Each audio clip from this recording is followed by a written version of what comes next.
Personal life बहुत देसी है, बहुत ओवर देसी है। मतलब लड़की आप देखोगे कि बहुत ही ज्यादा वेल ड्रेस्ड है, आपको ऐसा लगेगा एकदम हाई क्लास है, वो एकदम फोन चलाते चलाते नीचे बैठ जाएगी, जैसे वो नहीं बैठ जाते देसी पोटी स्टाइल में।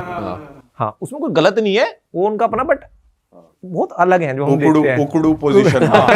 और जो अंकल होते हैं वो चलते हुए टी शर्ट उठा लेते हैं, तो उन सबके पेट दिखते रहते हैं, वो यहाँ ऐसे घुमा लेंगे। ऐसा क्यों करते हैं? भैया उनका स्टाइल है नेशनल, पता नहीं क्या है, मतलब खड़ा रहेगा आदमी, पेट निकाल के ऐसा खड़ा है वो, चाहे मोल हो।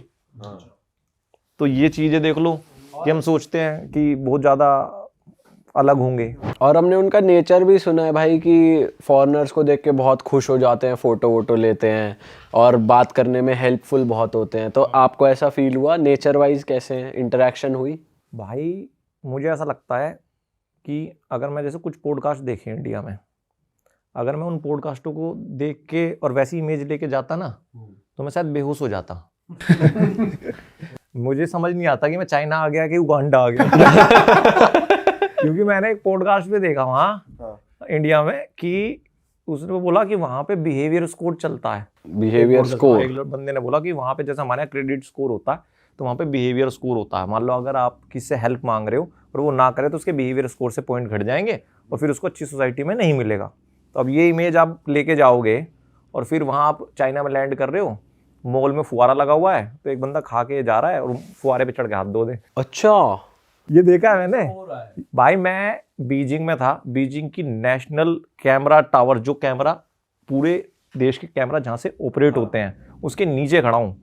और मेरे पास अभी मैंने वीडियो डाल भी दी है फेसबुक पे, इंस्टा पे आएगी वो। मैंने ऐसा कैमरा ऑन किया रैंडम, मुझे पता था मेरे पीछे से कोई ट्रैफिक लाइट तोड़ेगा। अच्छा। पैदल की लाइट चल रही, मैंने कहा वो देखो जा रही, ऐसे भाग रहे हैं, यूँ देखेंगे भाग जाएंगे। तो ऐसा नहीं है कि बहुत ज्यादा वेल डिसिप्लिन्ड है, बहुत ही ज्यादा फ्यूचरिस्टिक है। वो बहुत अच्छे धंधा वाले हैं, धंधा करना जानते हैं, वो प्रोडक्ट स्केल जानते हैं, वो इंफ्रा वाकई में बहुत सॉलिड है। बट ऐसा नहीं है कि रोडों पे रोबोट घूम रहे हैं और किडनैप करके ले जाएंगे। ये बैलेंस है उनके बीच। मुझे ऐसा लगता है कि वो दुनिया को जानते हैं कि क्या टेक्नोलॉजी बेचनी है और क्या 10 साल बाद टेक्नोलॉजी आएगी वो बना देंगे, बट उनकी लाइफ खुद की बहुत सिंपल है। वहाँ पे आपको कहीं पोल्यूशन जैसी दिक्कत दिखी? ना। बीजिंग में मैंने स्पेशली चेक किया, इसलिए AQI 35 था भाई बीजिंग में। उन्होंने काफी अच्छे से टैकल करी है ये चीज। मोस्ट पोल्यूटेड सिटी थी वो। इस चीज में तो देखो आप मानोगे उनको कि they know how to make stuff. अगर वो पीछे पड़ गए, अब जैसे मैं आपको एक बात बताता हूँ, अब ये तो हमने सामने देख ली, न्यूज़ पे चल रही है कि भाई बीजिंग तो बहुत पोल्यूटेड था, साफ कर दिया, चलो ठीक है। एक जो चीज़ जिस पे वो इतना एग्रेसिवली काम कर रहे हैं वो है ब्रांड्स। मतलब कि अभी पूरी दुनिया क्या कहती है, अरे चाइनीज़ मेड है, ख़राब हो जाएगा। मतलब उनकी ब्रांड इमेज बहुत ख़राब है। भाई आप विश्वास नहीं करोगे, जो ब्रांड बना रहे हैं ना वो किल नहीं कर रही, वो खा रही हैं। और कैसे बना रहे हैं मैं आपको सीन बताता हूँ। चाइना में आप कहीं भी घूमना, तो कोई भी इंटरनेशनल ब्रांड देखना, फिर उसके आसपास मुंडी घुमाना, आपको 2-3 ब्रांड दिखेंगी जो हर उस शोरूम के आसपास पूरे देश में दिखेंगी। जैसे फुटबॉल में एक प्लेयर को टैकल करने के लिए 2 वो लगाते हैं ना, ऐसे वो करते हैं। मतलब मैं एग्जांपल देता हूँ, स्टारबक्स। भाई स्टारबक्स जहाँ दिखेगा उसका थोड़ा सा इधर उधर देखना, वहाँ दिखेगा ल्यूकिन कॉफ़ी। और क्या भाई ब्रांड है यार वो, मतलब क्या, मैं आखिरी दिन तक मैं फैन बन गया था उस ब्रांड का। कुछ नहीं है स्टारबक्स उसके आगे, बच्चा भी नहीं है भाई। क्या तो उनकी प्रेजेंटेशन है, कॉफ़ी क्या है भाई, फाड़ कॉफ़ी है। उन्होंने एनीमे स्टाइल पकड़ा है उसमें, वो एनीमे की ब्रांडिंग होती है। और जो उनके कैफ़ेज़ हैं, जिस हिसाब से उन्होंने डिज़ाइन किए हुए हैं, जिस हिसाब से उनकी प्रेजेंटेशन है, सामने स्टारबक्स होता है, इधर ल्यूकिन होता है, ऐसा लगता है वो तो है 80 के दशक का कुछ, और ये चल रहा है कुछ। और जहाँ भी स्टारबक्स है वहाँ 2-2, 3-3 ल्यूकिन है, और ल्यूकिन भरे रहते हैं भाई। मैंने दिखाया अपनी वीडियो में, मतलब उनके ऑर्डर में टेबल है, ये भरे रहते हैं, ऑर्डर्स। और ये खास बात है चाइनीज़ के अंदर, अगर उनकी कोई ब्रांड आती है और कॉम्पीट करती है तो तुरंत शिफ्ट हो जाते हैं, तुरंत के तुरंत। ऐसी ये ल्यूकिन हो गया, BYD तो आपने देख ही लिया। ऐसी उनकी LYN लिन करके एक नाइकी को टैकल करने के लिए बनाई हुई है उन्होंने। भाई शोरूम्स ऐसे बनाए हैं, डीकैथलॉन है तो डीकैथलॉन के बराबर में, उसका नाम भूल रहा हूँ, ऐसा शोरूम बनाया हुआ था जैसे डीकैथलॉन में माउंटेन के कपड़े मिलते हैं, वो पूरा शोरूम ही माउंटेन के डिजाइन में था। ओके। पूरी बिल्डिंग ही, तो उस पर बंदा चढ़ के जा रहा है और कोई बंदा लटक रहा है। तो वो अब इस चीज को बहुत सीरियस ले रहे हैं कि ब्रांड्स कैसे बनते हैं, अब हम ब्रांड्स ही बताते हैं। और दिमाग कितना अच्छा लगा है, वेल एस्टैब्लिश्ड ब्रांड के बगल में ही अपना खोल दिया। अक्सर बंदा सोचे यार नहीं यार मैं यहाँ नहीं करूँगा, क्योंकि वहाँ पे लोग जाएंगे।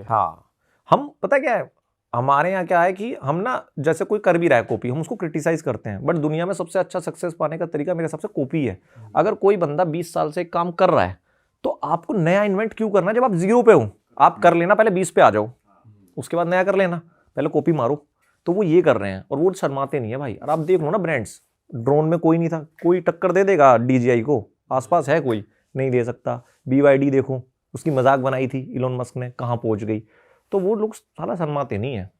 और सबसे बड़ी बात है कि जो उनकी जो पैरेलल साइड है ना, कि बहुत एडवांस और बहुत देसी, वो उसको लेके चल रहे हैं। वो कॉम्बिनेशन जो है ना, वो नेट पे देखने के लिए नहीं मिलता कि खुद नीचे बैठे हैं, देसी से इंडियन टॉयलेट यूज कर रहे हैं। भाई हमारे यहाँ अगर कोई कूड़ा फेंकता है तो मैं सच बताऊं, लोगों को ना सिविक सेंस हमारे यहाँ है ही नहीं। ऐसा नहीं है वो जानबूझ के फेंक रहे हैं, उनको बताया नहीं जाता कि ये गलत है। अगर आप सही में किसी से बोल दोगे कि भाई ये क्यों फेंक रहा है, तो शर्मा जाएगा। इंडिया में थोड़ा तो कहेगा अच्छा, वहाँ बोल के देखना आप। भाई मैंने एकदम क्लीन पोर्च स्ट्रीट पे, मतलब जहाँ आपका बंदा कोई देहाती भी होगा वो भी नहीं फेंकेगा, ऐसे रेड बुल पी रहा है और यूं फेंक के मार रहा है। अच्छा। और चिल्ला रहा मैं बैठा, मैंने यार भाई तू कैसा बंदा यार, इतनी अच्छी जगह बैठा और 3 लड़के बैठे हो, सिगरेट पी रहे हैं, वहीं किसी वहीं सिगरेट फेंक रहे हैं, मूंगफली खा रहे हैं तो वहीं के वहीं फेंक देंगे, पूरा गंदा कर देंगे। तो उनका ना बहुत अलग साइड है, शहर इतने साफ। बट उन्हें ये पता है ना कि कोई ना कोई आके ले जाएगा तुरंत। मैं वही बोल रहा हूँ कि चाइना जाने से पहले मैं सोचता था कि गवर्नमेंट ही सब कुछ नहीं कर सकती, बट वहां जाके मेरा माइंड चेंज हो गया कि अगर चाहे तो बहुत कुछ कर सकती है भाई। वो लोग जंगली हैं भाई, अगर पब्लिक छोड़ दिया जाए उनको। मतलब अगर जनता ही देश खराब कर रही है और फिर साफ मिल रहा है, तो गवर्नमेंट ही है जो उस चीज़ को कितना स्ट्रॉन्ग है। एक वीडियो भी मैंने डाली भी इंस्टा पे, मैंने उसमें दिखाया, मैं ऐसे ही चलता रहता था तो मुझे डब्बा दिखा सिगरेट का, तो मैंने पीछे देखा एक बंदा आ रहा था। तो यहाँ ना छोटी छोटी रोड दे देते हैं वो एक बंदे को, वो उसका काम है साफ करना। भाई उस रोड पे एक दाना नहीं पड़ा, सोच को देखो इतना बड़ा डब्बा कोई फेंक के गया, देहाती आदमी होगा वो। अब वो गया है और वो बंदा ऐसे पिछाया, उसने यूं उठाया और लेके चल दिया। तो बहुत एक्टिव है। सफाई के मामले में भी ये सिर्फ लोग यूज नहीं कर रहे, इसमें भी रोबोट्स वगैरह यूज करते हैं? कुछ देखा आपने कि वही सफाई में भी यूज कर रहे हैं ऐसी चीजें, टेक्नोलॉजी? शेंजन में देखा है, मतलब वही देखी है, जैसे ग्रिल्स लगी होती हैं शहर में, तो उसको साफ करने के लिए अलग ट्रक्स देखे टेक्नोलॉजी वाले, वो आते हैं, उनके अंदर ऐसे ग्रिल्स को पकड़ते हैं, वो साफ करते हुए चले जाते हैं।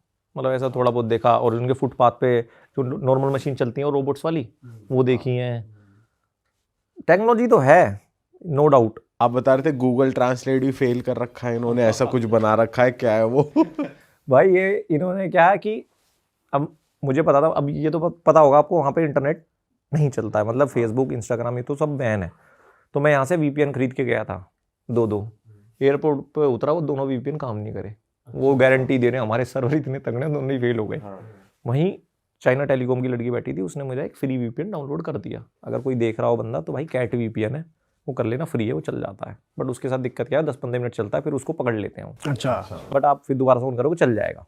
तो अब भाई वहाँ पर हमने क्या देखा, मैंने सोचा गूगल ट्रांसलेट की लैंग्वेज डाउनलोड करके ले जाऊँगा, तो मैं चाइनीज़ लैंग्वेज डाउनलोड कर ली मैंने, और जितनी लैंग्वेज थी मैंने सब डाउनलोड करके गया था कि वहाँ से मंगोलिया भी जाना है, कजाकिस्तान भी जाना है, तो काम आ जाएगा।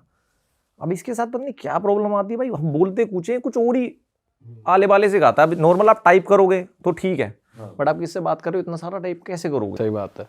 तो मैं होते होते शेंजन तक बहुत ज़्यादा वो हो गया था यार, हम खाना नहीं खा पा रहे वहाँ। तो वेज तो छोड़ ही दो, जो बंदा चिकन भी खाता है ना भाई, उसके भी बहुत बुरे हाल है। अच्छा, कहाँ से ढूंढोगे आप? एक रेस्टोरेंट में मैं ऐसे ही बैठ गया, उसको मैंने मेन्यू से बोला मैं चिकन खाता हूँ, उसने ऐसे दिखाया चिकन का ये बना दूँ, ठीक है। साले ने पता नहीं क्या बनाया भाई, मेरे पूरे होठों पे ना चिंगारी सी मच गई। अजीब सा पता नहीं क्या बना दिया। तो वहाँ थोड़ा ये, आप KFC कितना खा लोगे? और इंडियन रेस्टोरेंट्स का क्या सीन है? हाँ इंडियन रेस्टोरेंट है, पर बहुत महंगे। महंगे तो हैं, मतलब आप 3000 के आसपास मान लो, 2,500 से 3,000 रुपये एक मील का। हाँ एक मील का, 2 बंदे हो तो इतना है। बट बाहर जाके यार मैं कोशिश करता हूँ लोकल ही खाएं, कुछ वहाँ का एक्सपीरियंस तो मिले, बट लोकल इतना डिफरेंट होगा। चाइना में तो भाई पता नहीं क्या ही खिला दे। हाँ